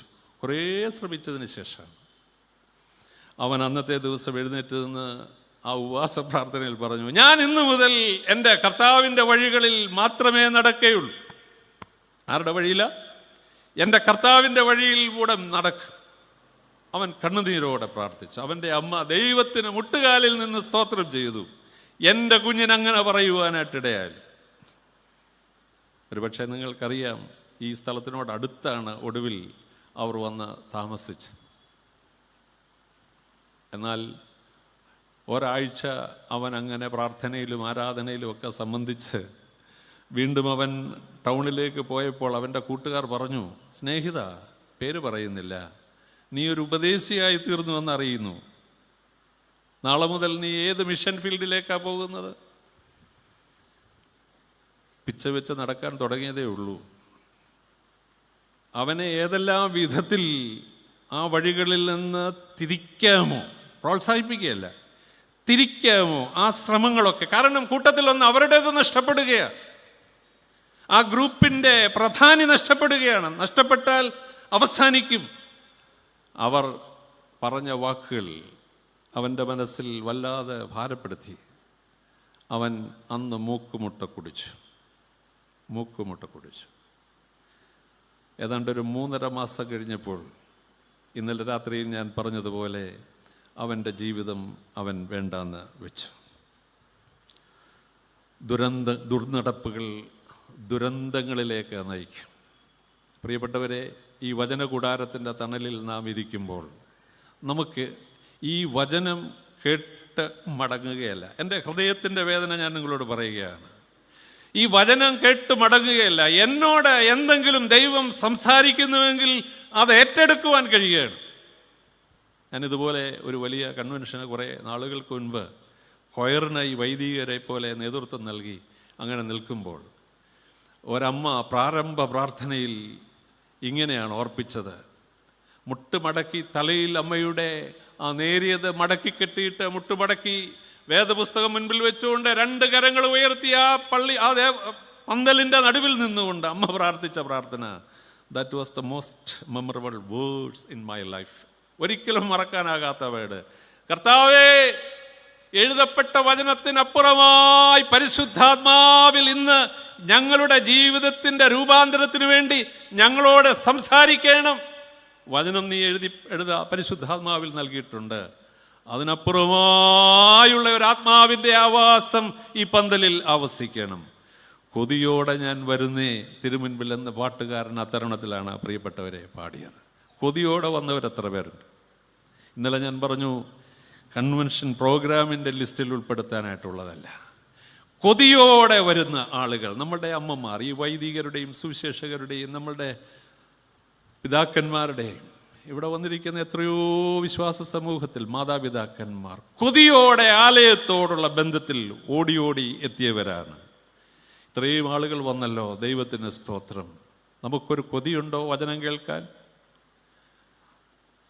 ആരാധനയോട് നമുക്കൊരു കൊതിയുണ്ടോ? വിശുദ്ധ കുർബാനയോടൊരു കൊതിയുണ്ടോ? നമ്മളുടെ തലമുറകൾ, സമൂഹം, സഭ അനുഗ്രഹമായി തീരണം, നന്മയിൽ വളരണം, രക്ഷപ്പെടണമെന്നൊരു ആഗ്രഹവും കൊതിയുമുണ്ടോ പ്രിയപ്പെട്ടവരെ? ആഗ്രഹങ്ങളൊന്നും കുഴപ്പമല്ല. എന്നാൽ ഞാനൊരു സന്ദേശം പറയാം ഈ വേദഭാഗത്ത് നിന്ന്. ശ്രദ്ധിക്കണം. ദുരന്തങ്ങളിൽ നമ്മെ എത്തിക്കുന്നതിൽ നിന്ന് നാം ഒഴിഞ്ഞിരിക്കണം. ദുരന്തങ്ങളിൽ നമ്മളെ എത്തിക്കുന്നതിൽ നിന്ന് നാം ഒഴിഞ്ഞിരിക്കണം. നമ്മളുടെ കണ്ണും കാതും ശ്രദ്ധയും നമ്മളുടെ തലമുറകൾ ദുരന്തങ്ങളിലേക്ക് പോകുന്നതാണോ എന്ന ശ്രദ്ധയുണ്ടായിരിക്കണം. ഒരപ്പൻ്റെയും അമ്മയുടെയും 8 മക്കളിൽ ഇളയാളാണ് ഞാൻ. 8ാമത്തെ മകനാണ്. I have 4 brothers and 3 sisters. ഞാൻ 8ാമത്തെയാണ്. ചെറുപ്പം മുതൽ എൻ്റെ അപ്പൻ, അദ്ദേഹത്തിനൊരു നല്ല സൈക്കിളുണ്ട്. ഒരർദ്ധ സർക്കാർ സ്ഥാപനത്തിൽ ജോലി ചെയ്ത മനുഷ്യനായതുകൊണ്ട് ഒരാഴ്ച പോലും പള്ളി ആരാധന മുടക്കില്ല. രാവിലെ ഒരുക്കമെല്ലാം കഴിഞ്ഞ് ദേവാലയത്തിലേക്ക് ഞായറാഴ്ച പോകുമ്പോൾ സൈക്കിളിൻ്റെ പുറകിൽ 3.5 വയസ്സ് 4 വയസ്സ് മുതൽ ഒരു 6ാം ക്ലാസ് വരെയും 7ാം ക്ലാസ് വരെയും അങ്ങനെയാണ് പള്ളിയിൽ കൊണ്ടുവന്ന് ഇരുത്തും. രാത്രിയുടെ നിശബ്ദതയിൽ 2:30 മണിയാകുമ്പോൾ എൻ്റെ പിതാവ് ഉണരും. ആ കിടക്കയുടെ ചൂട്ടിൽ, ആ തറയിൽ ഒരു പായും അനുബന്ധമായി ഞാനും അദ്ദേഹത്തിനൊരു ശമൂവേൽ ബാലനെ പോലെ ഉണ്ടായിരിക്കും, ഇളയ മകൻ എന്ന രീതിയിൽ. 2:30 മണിക്ക് അദ്ദേഹം മുറ്റത്തേക്ക് ഇറങ്ങും. അകത്ത് അറ്റാച്ച്ഡ് ബാത്റൂം ഒന്നും ഉള്ള സമയമല്ല, ഇപ്പോൾ കാണുമായിരിക്കാം. അതൊക്കെ ദൈവത്തിൻ്റെ കാരുണ്യം, അതിലൊന്നും നമുക്ക് നിഗളിക്കാനില്ലല്ലോ. ഡോറടച്ച ശേഷം വീണ്ടും വന്ന് ഉടനെ 2:30 അദ്ദേഹം കിടക്കത്തില്ല. അടുത്തിരിക്കുന്ന തടിസ്റ്റൂളിൽ വെച്ചിരിക്കുന്ന വേദപുസ്തകവും പാട്ടുപുസ്തകവും ആരാധന പുസ്തകവും കുറച്ചുകൂടെ അടുത്തേക്ക് വലിച്ചു വെച്ച് ആ തിരി കത്തിച്ച് പാട്ടുപാടും. ഇന്ന് ഞാൻ താമസിച്ച വീട്ടിലെ ടീച്ചറും അങ്കിളും പാടിയത് ആ പാട്ടാണ്. ഞാൻ അവരോടത് പറഞ്ഞില്ല. സാധു എന്നെ കൈവിടാതെ നാഥനെന്നും നടത്തിടുന്നു. ആ പാട്ട് അദ്ദേഹം കാണാതെ പാടും എൻ്റെ പിതാവ്. ദിനവൃത്താന്ത പുസ്തകത്തിൽ നിന്നൊരു വേദഭാഗം നിരന്തരമായി അദ്ദേഹം പ്രാർത്ഥിക്കും, വായിക്കും, കാണാതെ അങ്ങനെ ചൊല്ലും. മിസ്രൈം ദേശത്തു നിന്ന് വരുമ്പോൾ അവർ അമോര്യരെയും മോബാബരെയും സോർ പർവ്വതക്കാരെയും ആക്രമിപ്പാൻ തക്കവണ്ണം ശക്തിയിൽ എന്ത് ചെയ്യേണ്ടു എന്ന് പറയുന്ന ഒരു വേദഭാഗം ഞാൻ ആ താഴെ കിടന്നുകൊണ്ട് കേൾക്കും. അത് കഴിഞ്ഞൊരു 30 മിനിറ്റ് നേരം അദ്ദേഹം തൻ്റെ എല്ലാ പരിചയക്കാരെയും സ്നേഹിതരെയും ചാർച്ചക്കാരെയും ഓർത്ത് പ്രാർത്ഥിക്കും. പ്രിയപ്പെട്ടവരെ, നമ്മളുടെയൊക്കെ ശബ്ദം, നമ്മളുടെയൊക്കെ കഠിനമായ താല്പര്യം, കൊതി, അതാ ഞാൻ ഉദ്ദേശിക്കുന്നത്. വചനത്തോടും ദൈവത്തോടും സഭയോടും ഇടവകയോടും സമൂഹത്തോടും വിശ്വാസ സമൂഹത്തോടുമൊക്കെയുള്ള നമ്മളുടെ ബന്ധം എത്രമാത്രം ശക്തമാണ്. ആരാധന കഴിയുമ്പോൾ വിശുദ്ധ കുർബാന കൈക്കൊണ്ടു എന്ന് പറഞ്ഞ് അവിടെ അവസാനിച്ചു എന്ന് പറഞ്ഞ് എത്രയോ ആളുകൾ ധൃതി കൂട്ടി പോകാറുണ്ട്. എന്നാൽ അതിനുശേഷം റൂസ്മയുണ്ട്, മുദ്രയുണ്ട് എന്ന് പറഞ്ഞാൽ ഒരു ചാക്കിൽ നിറയെ ധാന്യം നമ്മൾ നിറച്ചതിന് ശേഷം ഈ മുദ്ര പോലെയുള്ള ഈ വക്ക് കെട്ടാതെ നിങ്ങൾ ധൃതി കൂട്ടി പോവുകയാണെങ്കിൽ ഏതെങ്കിലും ഒളിഞ്ഞിരിക്കുന്ന ഒരു കൊച്ചു കല്ലിൽ തട്ടിയാൽ നിങ്ങളുടെ തലയിൽ മൂടികെട്ടാതെ പോകുന്ന ആ ധാന്യം മുഴുവൻ ആ നിലത്ത് ചിന്നിച്ചെതറും. അതുപോലെയാണ് വിശുദ്ധ കുർബാന കൈക്കൊള്ളുന്നത്. നല്ലതാണെങ്കിലും തിരക്കിട്ട ജീവിതാനുഭവങ്ങളിൽ അവസാനം വരെ നിൽക്കാതെ നമ്മൾ ഓടുന്ന ഓട്ടം. തിരുമേനി അതുകൊണ്ടാണ് പറഞ്ഞത് സമയബന്ധിതമായി ആദ്യോടന്തം. എന്തിനു വേണ്ടിയാണോ ആകർഷിക്കപ്പെട്ടത് ആ ആകർഷണ വലയങ്ങൾക്കുള്ളിൽ നമ്മൾ വരണം. എല്ലാ ആഗ്രഹങ്ങളും നല്ലതാണെങ്കിലും ദുരന്തങ്ങളിലേക്ക് എത്തിക്കുന്നതിൽ നിന്ന് ഒഴിഞ്ഞിരിക്കണം. പണം നല്ലതല്ലേ? ഇല്ലെങ്കിൽ എന്ത് സംഭവിക്കും? സ്നേഹിതർ നല്ലതല്ലേ? ലോകപരമായ നന്മകളും സാധ്യതകളും നല്ലതല്ലേ? അത് സ്വീകരിക്കുന്നതിലോ ശേഖരിക്കുന്നതിലോ എന്തെങ്കിലും കുഴപ്പമുണ്ടോ?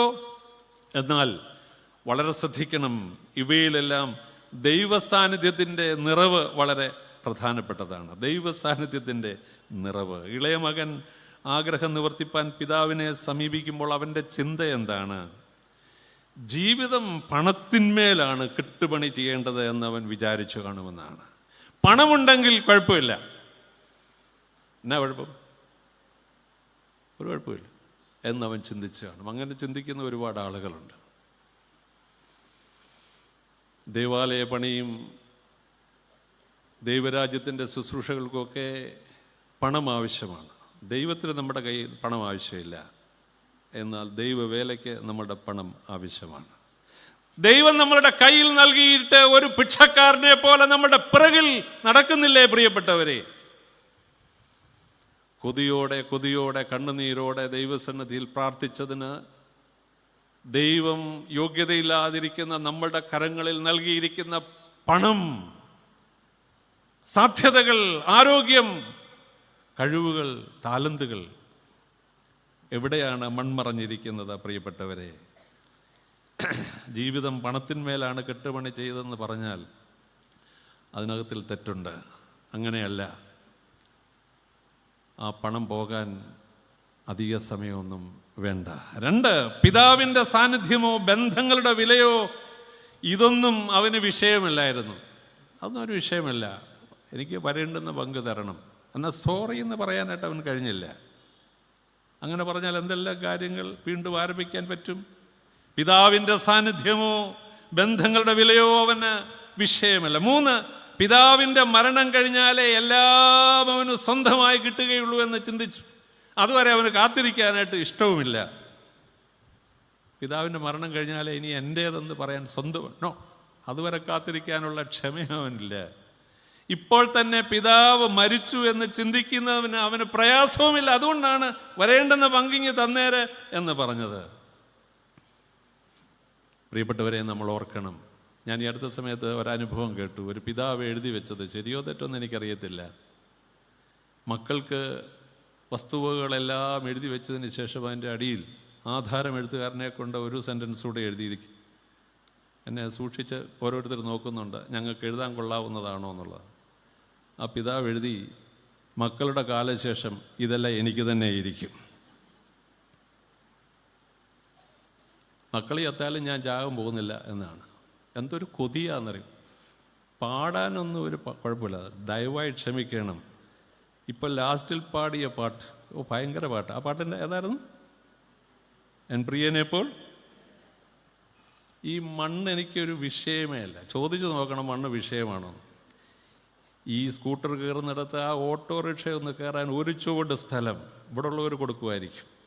എന്നാൽ പലയിടങ്ങളിലും ആ ഒരു ചുവടിന് വേണ്ടി 1/4 നൂറ്റാണ്ടിൽ കുറയാതെ ബന്ധങ്ങൾ ശിഥിലമാക്കിയ ആളുകളുണ്ട്.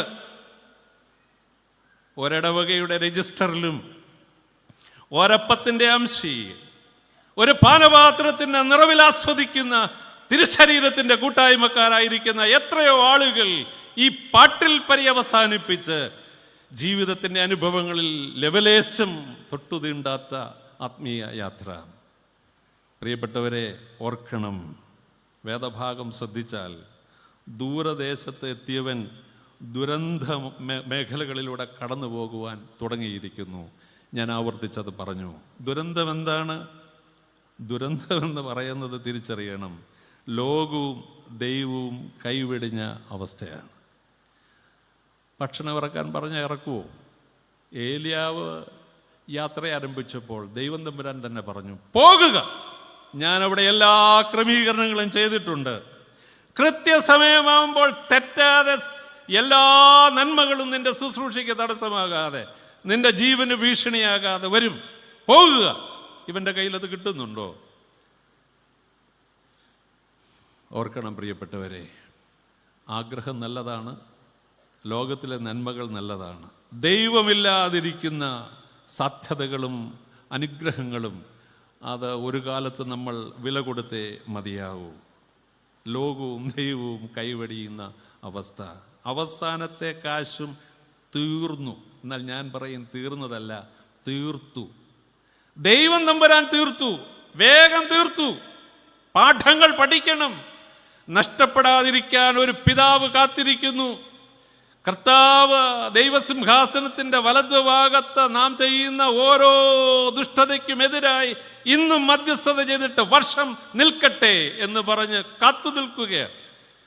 ദൈവം ആയുസ് നീട്ടുന്നത് എന്തിനു വേണ്ടിയാണ്? അവസാനത്തെ കാശും തീർത്തു. വിശപ്പിൻ്റെ സ്വഭാവം അവൻ തിരിച്ചറിയിച്ചു. ബന്ധങ്ങളുടെ വില അവന് ബോധ്യപ്പെടുത്തി. ജീവിതത്തിൻ്റെ സൗജന്യമായി ലഭിച്ച സന്തോഷവും സമാധാനവും അവന് നഷ്ടമാക്കി. ചിലത് ദൈവം തമ്പുരാൻ മനഃപൂർവ്വം കണ്ണടയ്ക്കും, എന്നാലും കൈവിടുകയില്ല. മടങ്ങി വന്നാൽ വീണ്ടും സ്വീകരിക്കുന്ന ഒരു ദൈവം. ഞാൻ പറയും, ഇവൻ മടങ്ങി വന്നപ്പോൾ അവനെ സ്വീകരിപ്പാൻ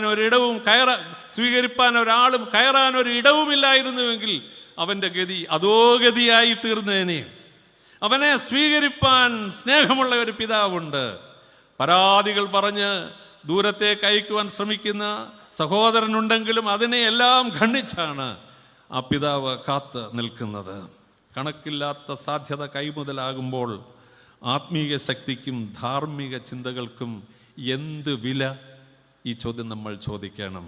കണക്കില്ലാത്ത സാധ്യതകൾ കൈമുതലാകുമ്പോൾ ആത്മീക ശക്തിക്കും ധാർമ്മിക ചിന്തകൾക്കും വിലയില്ലാതെ പോകുന്നു. 17-ാമത്തെ വാക്യം നാം ശ്രദ്ധിച്ചാൽ, അപ്പോൾ സുബോധം വന്നിട്ട് അവൻ എൻ്റെ അപ്പൻ്റെ എത്ര കൂലിക്കാർ ഭക്ഷണം കഴിച്ച് ശേഷിപ്പിക്കുന്നു എന്നാണ്.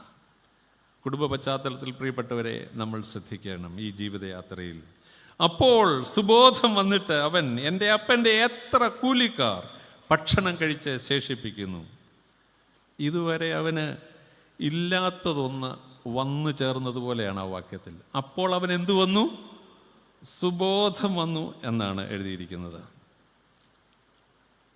അപ്പോൾ അവൻ ചോദിച്ചത് സുബോധമില്ലാത്ത അവസ്ഥയിലാണോ? വഴിയിൽ കാണുന്ന വിലയില്ലാത്തവ ഭാണ്ഡക്കെട്ടിൽ വിലയുള്ളവെന്ന് തോന്നി കെട്ടിവാരി പൊത്തിവെക്കുന്നതിൻ്റെ പേരാണ് ഭ്രാന്ത് എന്നൊക്കെ പറയുന്നത്. സുബോധമില്ലായ്മ. കുപ്പിയും ചട്ടിയും പേപ്പറും ഇരുമ്പും കമ്പിയും തൂണും തുരുമ്പും എല്ലാം ആ കീശയിലാക്കും. ദ്രുതഗതിയിൽ നടന്നു നീങ്ങും. ഇതെല്ലാം ഉപയോഗമുണ്ട് എന്ന അവൻ്റെ ബ്രെയിൻ സിസ്റ്റം അവനെ ശക്തമായി ബോധ്യപ്പെടുത്തുന്നത് കൊണ്ടാണ്. പക്ഷെ അതിനൊന്നും വിലയില്ല. എന്നാൽ ഇവൻ അതിൽ നിന്ന് കുറച്ചുകൂടെ വ്യത്യസ്തനാണ്. ന്യായമായി നിന്ന് ചോദിക്കുന്നു. കോടതിയിൽ പോയിരുന്നാലും അവൻ്റെ അവകാശം അവന് കിട്ടത്തക്ക വിധത്തിലാണ്. പ്രിയപ്പെട്ടവരെ, നല്ല ബന്ധം കാത്തു സൂക്ഷിക്കാൻ കഴിയാത്ത സാഹചര്യങ്ങൾ സുബോധമില്ലാതിരിക്കുന്ന ഒരു അവസ്ഥയാണെന്ന് ഈ വേദഭാഗം നമ്മളെ പഠിപ്പിക്കുന്നു. ആരോഗ്യപരമല്ലാത്ത ബന്ധങ്ങൾ, അവിടെയൊക്കെ നമുക്ക് ഈ ബോധം നഷ്ടപ്പെട്ടു. അത് ദൈവത്തോടാണെങ്കിലും മാതാപിതാക്കന്മാരോടാണെങ്കിലും സഹോദരങ്ങളോടാണെങ്കിലും പ്രിയപ്പെട്ടവരോടാണെങ്കിലും വൈദികരോടാണെങ്കിലും അധ്യാപകരോടാണെങ്കിലും സ്നേഹിതരോടാണെങ്കിലും ആരോടാണെങ്കിലും ആരോഗ്യപരമായ ബന്ധം കാത്തു സൂക്ഷിക്കാൻ നമുക്ക് കഴിഞ്ഞില്ലെങ്കിൽ നമുക്കെന്തോ കുഴപ്പമുണ്ട്.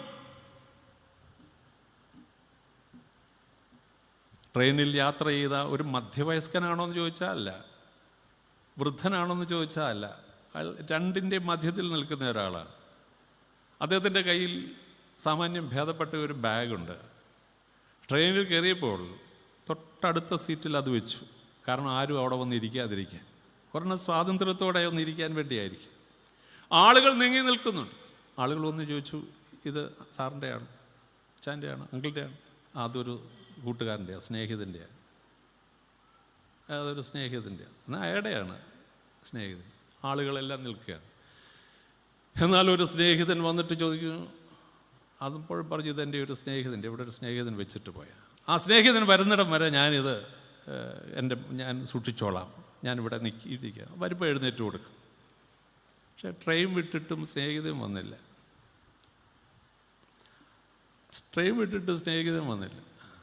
അങ്ങനെ ഇരിക്കുമ്പോൾ ഒരു സാമാന്യ സ്പീഡായപ്പം ഒരു മനുഷ്യൻ ഓടി വരികയാണ്, ട്രെയിനെ കയറാൻ വരുന്നത് പോലെ. പക്ഷേ ആ കമ്പാർട്ട്മെൻറ്റിൽ കയറാനൊന്നും വന്നതല്ല. അപ്പോൾ ഈ ചങ്ങാതി വിചാരിച്ചു ഇയാൾക്ക് ഇനി കയറാൻ പറ്റത്തില്ല, ഈ ബാഗ് നഷ്ടപ്പെടും.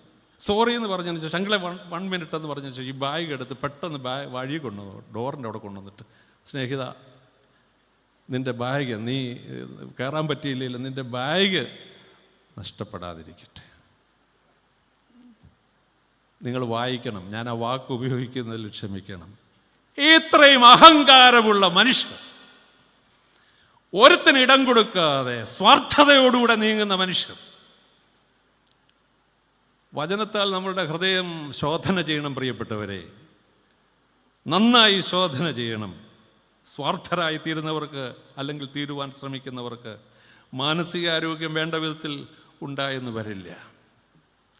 നഷ്ടപ്പെടലുകൾ ഉണ്ടാകും. എവിടെ ചെന്ന് വാങ്ങും? അയാൾക്ക് പറയാൻ പറ്റുമോ ഈ ബാഗ് എൻ്റേതായിരുന്നുവെന്ന്? കാരണം അത്രയും ആളുകൾ നിൽക്കുകയാണ്. അവരോടെല്ലാം പറഞ്ഞു ഇതെൻ്റെ സ്നേഹിതൻ്റേതാണ്. എനിക്ക് ജീവിക്കുന്ന ഒരു ദൈവമുണ്ടെന്ന് സാക്ഷ്യമില്ലാത്തവർക്ക് പറയാൻ പറ്റുമോ? എനിക്ക് അനുഗ്രഹകരമായൊരു കുടുംബജീവിതമുണ്ടെന്ന് സാക്ഷ്യമില്ലാത്തവർക്ക് പറയാൻ പറ്റുമോ? നാടിനെ ശ്രമിക്കുകയും ആരോഗ്യപരമായ ബന്ധമില്ലാതിരിക്കുന്നവർക്ക് ഈ വചനം തിരുവെഴുത്ത് കയ്യിലെടുത്ത് ഒരാളിനെ നേർവഴിയിൽ നടത്തുവാൻ കഴിയുമോ? അതുകൊണ്ട് സ്വയശോധന ആവശ്യമാണെന്ന് ഈ ചെറുപ്പക്കാരൻ നമ്മളെ പഠിപ്പിക്കുകയാണ്. അവൻ പറയുന്നത് 17-ാമത്തെ വാക്യത്തിൻ്റെ ബിയിൽ പറയുന്നത്, ഞാനോ വിശപ്പ് കൊണ്ട് നശിച്ചു പോകുന്നു എന്നാണ് എഴുതിയിരിക്കുന്നത്. തളരുന്നു എന്നല്ല, നശിച്ചു പോകുന്നു. ഇഞ്ചിഞ്ചായ എൻ്റെ ജീവിതം പര്യവസാനിക്കാനായിട്ട് തുടങ്ങി. കഴിഞ്ഞ രാത്രിയിൽ നമ്മൾ കേട്ടതുപോലെ നവോമിയും രൂത്തും, ഇവൾ നവോമിയോ രൂപം കെട്ടുപോയി ബേത്ലഹേമിൽ വന്നപ്പോൾ ചോദിക്കുകയാണ്. രൂപം കെട്ടവരായിരിക്കുന്ന സാഹചര്യം. പ്രിയപ്പെട്ടവരെ, ഇപ്പോൾ അവൻ അഭിമുഖീകരിക്കുന്ന വലിയ പ്രശ്നം വിശപ്പാണ്. എന്താണ് ക്ഷാമം? ക്ഷാമം എന്ന് പറയുന്നത് കിട്ടുന്നത് കൊണ്ട് തികയാതെ വരുന്ന സാഹചര്യങ്ങളാണ്. എന്നാൽ ഈ മനുഷ്യനെ സംബന്ധിച്ചിടത്തോളം കിട്ടിക്കൊണ്ടിരുന്നത് കിട്ടാതെ വന്നപ്പോൾ ജീവിതത്തിൻ്റെയും ബന്ധത്തിൻ്റെയും വിലയവൻ തിരിച്ചറിയുന്നു. അപ്പോൾ ഒരു കാലത്തുണ്ടായിരുന്ന സാധ്യതകളും ഇപ്പോൾ ഇല്ലാതിരിക്കുന്ന സാധ്യതകളും തമ്മിൽ അവസ്ഥകളും തമ്മിൽ അവൻ തട്ടിച്ച് പറയുകയാണ്, ഞാൻ നശിക്കുകയാണ്. കർത്താവിൻ്റെ കൂട്ടായ്മയുടെ ബന്ധത്തിൽ ജീവിച്ചിരുന്ന കാലങ്ങൾ, അതിൽ നിന്ന് ലോകപരമായ അനുഭവങ്ങളിലേക്ക് നമ്മൾ നീങ്ങിയാൽ എന്ത് സംഭവിക്കും? അവൻ ഒരു മടങ്ങിപ്പോകുന്നതിന് വേണ്ടിയുള്ള ശ്രമം,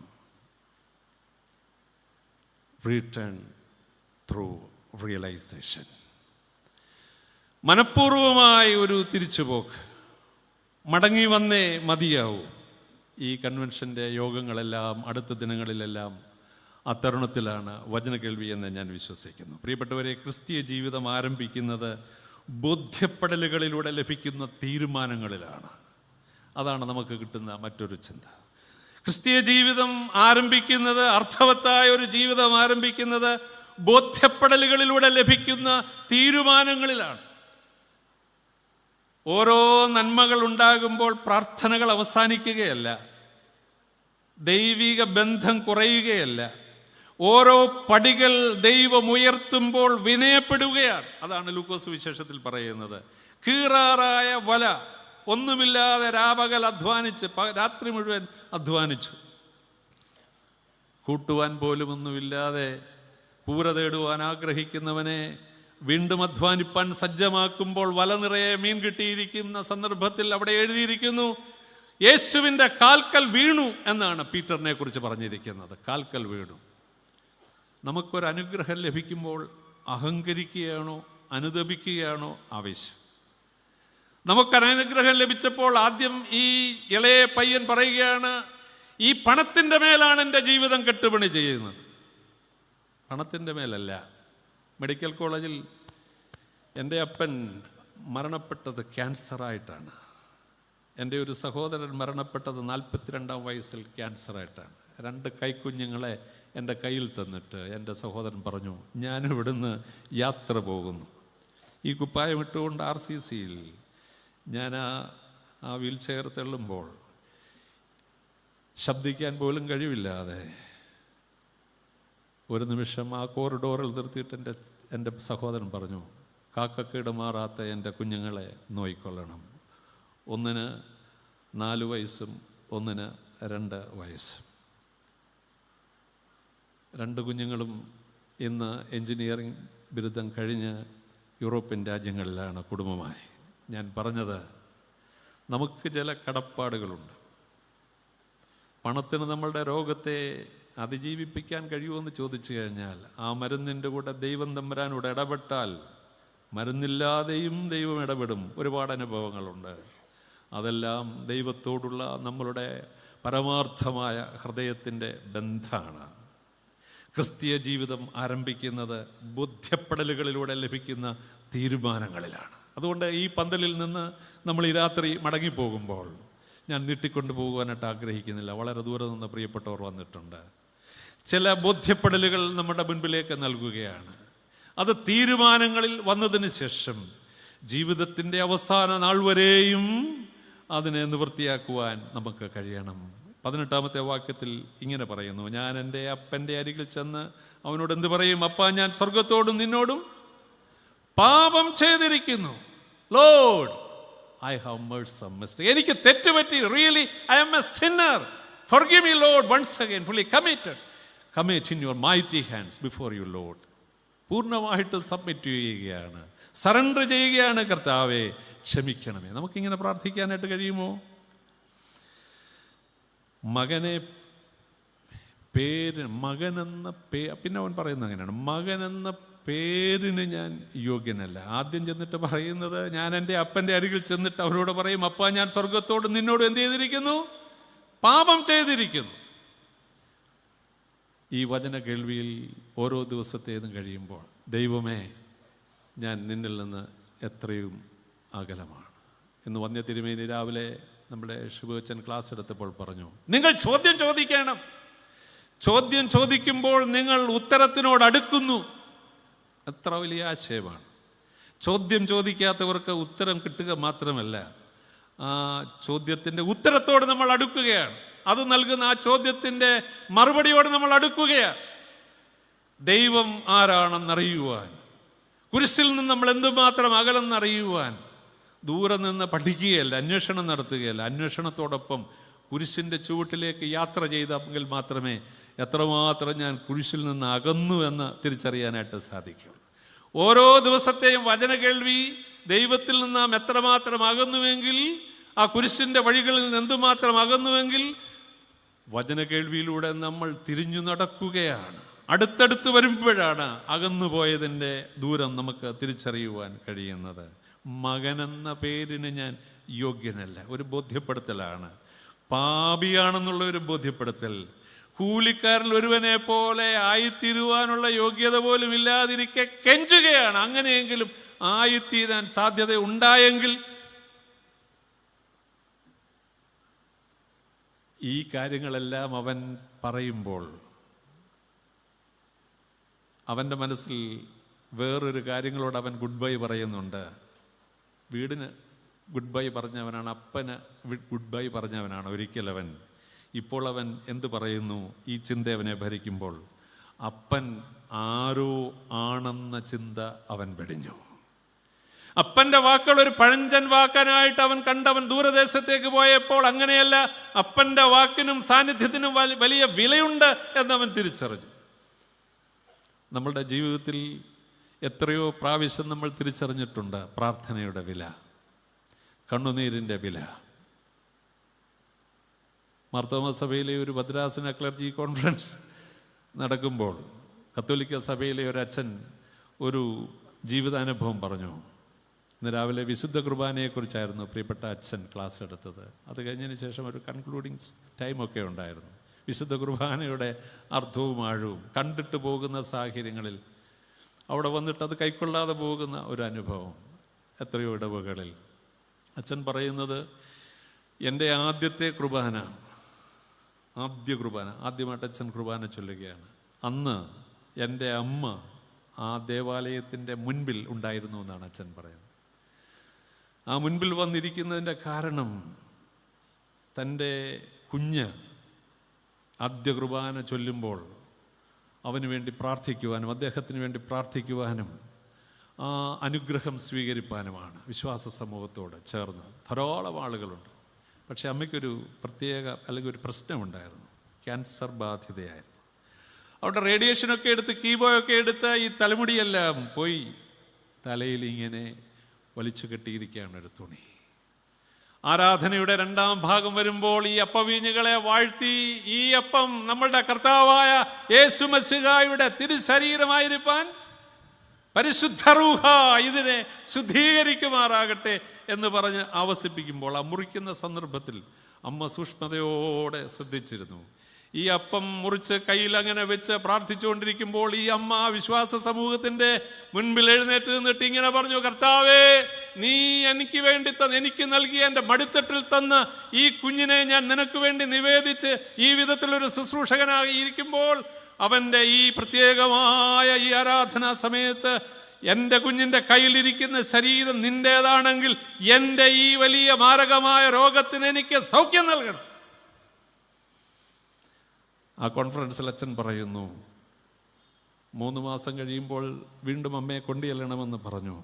3 മാസം കഴിഞ്ഞപ്പോൾ അമ്മ ഡോക്ടറിൻ്റെ അടുത്ത് ചെന്നപ്പോൾ പറഞ്ഞു, 6 മാസം കഴിഞ്ഞ് വന്നാൽ മതി. 6 മാസം കഴിഞ്ഞ് ചെന്നപ്പോൾ പറഞ്ഞു, ഇനി അടുത്ത ഒരു 3 വർഷം കഴിഞ്ഞ് വന്നാൽ മതി. All impossible things are possible by God. വിശുദ്ധ കുർബാന കേവലം അപ്പവീഞ്ഞുകൾ മാത്രമാണോ? ആ അച്ഛൻ ചൊല്ലിയതുകൊണ്ട് മാറി നിൽക്കാൻ പറ്റുമോ? നോ. ഈ കരങ്ങളിലിരിക്കുന്ന അപ്പവീഞ്ഞുകൾ നമ്മളുടെ കർത്താവിൻ്റെ കരങ്ങൾ കൊണ്ട് തന്നെ പരിശുദ്ധാത്മാവിൽ വാഴ്ത്തപ്പെടുന്നതാണ്, രൂപപ്പെടുന്നതാണ്. അവൻ്റെ ശരീരമാണ്, അവൻ്റെ രക്തമാണ്. പ്രിയപ്പെട്ടവരെ, എൻ്റെ അപ്പൻ ആരാ? ആകാശമണ്ഡലങ്ങളിൽ ഇരിക്കുന്ന ഒരു ദൈവമല്ല. കണ്ടാലും ലോകാവസാനത്തോളം എല്ലാ നാളും ഞാൻ നിങ്ങളോട് കൂടെയിരിക്കും. ഈ പന്തലിൻ്റെ കീഴിൽ പ്രിയപ്പെട്ടവരെ, ഈ കൺവെൻഷൻ്റെ പര്യവസാനത്തിൽ ഒരു വിശുദ്ധ കുർബാനയുണ്ട്. ഈ വിശുദ്ധ കുർബാനയിൽ, ഇവിടെ അനുഷ്ഠിക്കുന്ന വിശുദ്ധ കുർബാന ഈ വചന കേൾവിയോടുള്ള ബന്ധത്തിൽ ആഴമായി അതിനെ സ്വീകരിച്ചുകൊണ്ട് അകന്നുപോയിരിക്കുന്ന ഇടങ്ങളിൽ നിന്ന് പാപങ്ങളെ, കുറവുകളെ ഏറ്റുപറഞ്ഞ് സത്യാനുതാപത്തോടുകൂടെ സ്നേഹനിധിയായ പിതാവിൻ്റെ കാൽച്ചുവട്ടിൽ ഈ ഇളയ മകൻ വന്നതുപോലെ മടങ്ങി വരികയാണെങ്കിൽ നമ്മളുടെ കുടുംബത്തെയും നമ്മെയും തലമുറകളെയും അവൻ ഓർക്കുന്ന ദൈവമാണ്. യോഗ്യത നഷ്ടപ്പെട്ടവർക്കാണ്. ഞാൻ അയോഗ്യനാണല്ലോ താവേ, ഞാൻ അയോഗ്യനാണ്, അവകാശം പറയുവാൻ എനിക്കൊന്നുമില്ല. ഒരു അർത്ഥം ഞാൻ അവിടെ പറയട്ടെ, ഒരു മർമ്മം പറയട്ടെ. തിരിച്ചുവരവിൽ തിരുത്തലുകളുണ്ട് എന്നവൻ തിരിച്ചറിഞ്ഞു. തിരിച്ചുവരവിൽ എന്തുണ്ട്? തിരുത്തലുകൾ ആവശ്യം ഉണ്ട്. Realisation, repentance, reconciliation. തിരിച്ചറിയുക, അനുദപിക്കുക, നിരപ്പ് പ്രാപിക്കുക. ഞാൻ അവസാനിപ്പിക്കാൻ ആഗ്രഹിക്കുന്നു. നമുക്ക് ദൂരെ പോകണമല്ലോ. അപ്പൻ 4 കാര്യങ്ങൾ അവന് സമ്മാനിക്കുന്നു. 1, മേൽത്തരമായ അങ്കി. ഒരു പൗരോഹിത്യ ശുശ്രൂഷയുടെ ക്രമത്തിലേക്ക് അവനെ കൈപിടിച്ച് ഉയർത്തും. ആ കൂട്ടായ്മയിലേക്കാണ്. നമ്മളെല്ലാം അങ്ങനെയാണല്ലോ, പുരോഹിത വർഗമാണ്, രാജകീയ പുരോഹിത വർഗം. ചെറ്റിലും ചെളിയിലും നിന്നിരിക്കുന്ന വീണുപോയ എന്നെ പാപത്തിൻ്റെ അഗാധകൂപത്തിൽ നിന്ന് വലിച്ചെടുത്ത് തൻ്റെ വിരുമാറിലേക്ക് ചേർത്ത് പിടിച്ച് ചുംബിക്കുന്ന ആ സ്നേഹ കൂട്ടായ്മയിൽ വരുമ്പോൾ അവൻ എന്നെ ഈ രക്ഷയുടെ അങ്കി ധരിപ്പിക്കുകയാണ്. മോതിരം, ഞാൻ വിലയില്ലാത്തവനായിരുന്നു, എന്നെ വിലയുള്ളവനാക്കി തീർക്കുകയാണ്. There is no beginning and end. അതിനാദ്യവും അന്തവും ആ മോതിരത്തിന് പറയാനില്ല. ദൈവത്തിൻ്റെ സ്നേഹം അങ്ങനെയാണ്. ഇത്ര മുതൽ ഇത്രയും വരെയുള്ളതെന്നുള്ളതല്ല, ആദിയും അന്തവും ഇല്ലാത്ത വിധത്തിൽ അഗാധമായി നമ്മെ സ്നേഹിച്ച സ്നേഹത്തിൻ്റെ കൂട്ടായ്മയിലേക്ക് വിലയില്ലാതിരുന്ന എന്നെ വിലയുള്ളതാക്കി തീർക്കുന്നു. 3, കാലിൽ ചെരുപ്പ്. ദുർനടപ്പുകളിൽ നിന്ന്, ദുരന്ത മേഖലകളിൽ ചവിട്ടിയ ഇടങ്ങളിൽ നിന്ന് നിനക്കിതാ ഒരു പുതിയ പദവി ഞാൻ നൽകുകയാണ്. അതുമാണ് വധൂവരന്മാർക്ക് വിവാഹ സമയത്ത് ചെരുപ്പ് അനുവദിക്കുന്നതിൻ്റെ ഒരു ലക്ഷണം. ഒരു പദവിയിലേക്ക് അവർ പ്രവേശിക്കുകയാണ്. ദുരന്ത മേഖലകളിൽ, ദുർനടപ്പുകളിൽ പോയിരിക്കുന്നിടത്ത് നിന്ന് നിനക്കിതാ ഒരു യഥാസ്ഥാനപ്പെടലിൻ്റെ സ്പേസ് ഞാനിതാ പ്രൊവൈഡ് ചെയ്യുകയാണ്. 4, തടിപ്പിച്ച കാളക്കുറ്റി. ദേശമറിയണം. ഒരു വീണ്ടെടുപ്പ് നടന്നു. നഷ്ടപ്പെട്ടത് ലഭ്യമായി, മരണപ്പെട്ടത്, മരിച്ച ജീവിത സാഹചര്യങ്ങളിൽ നിന്നൊരു ഉയർപ്പുണ്ടായി. എൻ്റെ സമയം ഈ രാത്രിയിലേത് ഞാനിവിടെ തീർന്നതിനാൽ അവസാനിപ്പിക്കുന്നു. ഞാൻ എഴുന്നേൽക്കും. എഴുന്നേറ്റ് മാത്രമല്ല, ഞാൻ ചില ബോധ്യപ്പെടലുകളിലൂടെ തീരുമാനങ്ങളിൽ എത്തും. ഞാനത് ഇവിടെ നിന്ന് വീട്ടിൽ ചെന്നാൽ ചെയ്യും. തിമോത്തി ലാങ് എന്ത് പറഞ്ഞു? ദൈവം എനിക്ക് തന്ന 2ാമത്തെ ജീവിതമാണ്. ഞാനിവിടെ നിന്ന് പോയാൽ ആദ്യം ചെയ്യുന്നത് എൻ്റെ ദൈവിക ബന്ധം സ്ഥാപിക്കും. ഡിവോഴ്സിൻ്റെ വക്കിലെത്തിയിരിക്കുന്ന എൻ്റെ കുടുംബജീവിതത്തിൻ്റെ തകർച്ച നഷ്ടപ്പെടാതിരിക്കാൻ, അന്യപ്പെട്ടു പോയ 4 കുഞ്ഞുങ്ങളുടെ ജീവിതാനുഭവങ്ങളുടെ ഏകീഭവിക്കുവാൻ, ആലയത്തോടും ദൈവത്തോടും ഒക്കെയുള്ള ബന്ധം ആരോഗ്യപരമായി സൂക്ഷിക്കാൻ ഞാനിതാ ശ്രമിക്കും. ദുരന്ത മേഖലകളിൽ എത്തിയവനെ തിമോത്തിയെ കൈപിടിച്ചുയർത്തിയ, ദുർനടപ്പുകളിലും ദുരന്ത വഴികളിലും പോയ ഇളയ മകനെ തിരിച്ചു വരുത്തി യഥാസ്ഥാനപ്പെടുത്തിയ ദൈവം ഈ രാത്രിയിൽ നമ്മെയും നമ്മുടെ കുടുംബത്തെയും, ആരെങ്കിലും നഷ്ടപ്പെട്ടു പോയെങ്കിൽ വചനത്തിൻ്റെ തണലിൽ ശ്രദ്ധയോടെ കേട്ട് തീരുമാനത്തിൽ നിശ്ചയദാർഢ്യം പ്രാപിക്കുകയാണെങ്കിൽ അവൻ നമ്മെ കൈപിടിച്ച് കരകയറ്റും. ദൈവകരങ്ങളിൽ നമ്മെ തന്നെ സമർപ്പിക്കാം. തുടർന്നുള്ള എല്ലാ ദിവസങ്ങളിലെയും വചന കേൾവി ആ തരുണത്തിൽ അനുഗ്രഹമായിരിക്കാൻ ദൈവം തുണ ചെയ്യട്ടെ എന്ന് ഞാൻ പ്രാർത്ഥിക്കുന്നു. ഒരിക്കൽ കൂടി അവസരം നൽകിയ തിരുമേനിയോടും കമ്മിറ്റി അംഗങ്ങളോടുമുള്ള നന്ദിയും സ്നേഹവും അറിയിക്കുന്നു. കാണും വരെയും കൂടും വരെയും ദൈവം തമ്പുരാൻ നമ്മെ പരിപാലിക്കട്ടെ.